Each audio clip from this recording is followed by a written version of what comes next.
ప్రభుత్వం ఎవరికి డబ్బులు ఇవ్వటం లేదా? మనం దీర్ఘకాలికంగా మరి పోరాడుతూనే ఉన్నాం కదా.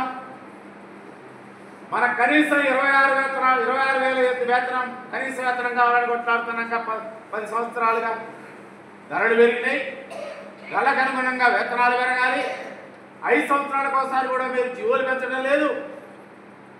కొత్తగా జీవోలు తీసుకురావడం పిఎఫ్ ఉందా?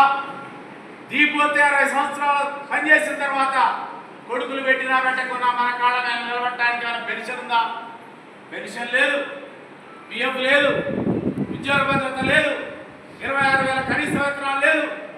కానీ ప్రభుత్వాలు మాత్రం ఈ నెల 20న మే 20న దేశంలో బిఎంఎస్ మినహా దేశవ్యాప్తంగా ఉన్న కార్మిక సంఘాలన్నీ ఒకరోజు టోకెన్ సమ్మెకు పిలుపునివ్వడం జరిగింది. ఈ పిలుపులో 50 కోట్ల మంది కార్మిక వర్గం అసంఘటిత కార్మిక వర్గం సమ్మెలో పాల్గొనాలని ఐఎఫ్టీ జాతీయ కమిటీ పిలుపునిస్తూ ఉంది. ఈ సమ్మె ఎందుకు? ప్రధానంగా ఈ సమ్మె భారత కార్మిక వర్గం 100 సంవత్సరాలుగా అనేక త్యాగాలు చేసి ఇప్పుడున్నటువంటి కార్మిక చట్టాలను సాధించుకుంది.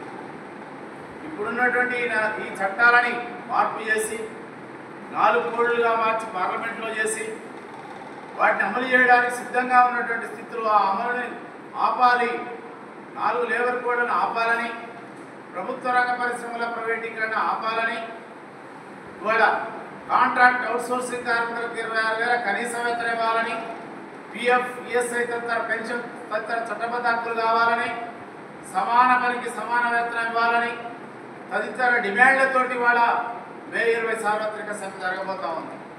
ప్రధానంగా 4 లేబర్ కోడ్ల ఉద్దేశం ఏంటంటే ఈ దేశంలో ఉన్నటువంటి సహజ వనరుల్ని, సంపదని, పరిశ్రమల్ని మొత్తం కూడా కార్పొరేట్ సంస్థలకు అప్పగించి వాళ్ళ ప్రయోజనాలకు అనుగుణంగా కార్మిక వర్గం సాధించుకున్నటువంటి హక్కులు అనేటువంటి చట్టాలు అవుతున్నాయో ఈ అడ్డు లేకుండా తిరిగి కార్మిక వర్గాన్ని కట్టు బానిసలుగా మార్చడానికి మాత్రమే 4 లేబర్ కోడ్ తీసుకొచ్చింది.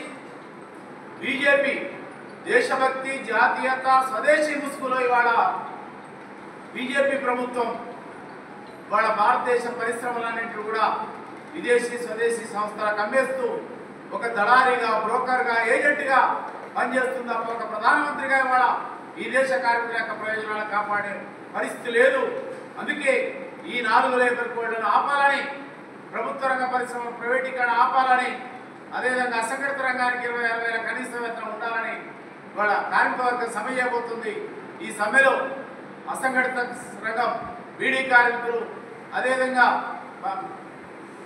పంచాయతీ కార్మికులు, మున్సిపల్ కార్మికులు, మిగతా అసంఘటిత హమాలీ కార్మికులు అందరూ, అసంఘటిత రంగ కార్మికులందరూ కూడా ఈ సమ్మెలో పాల్గొనాలని ఐఎఫ్టీ జాతీయ కమిటీ కార్మిక వర్గానికి పిలుపునిస్తూ ఉంది.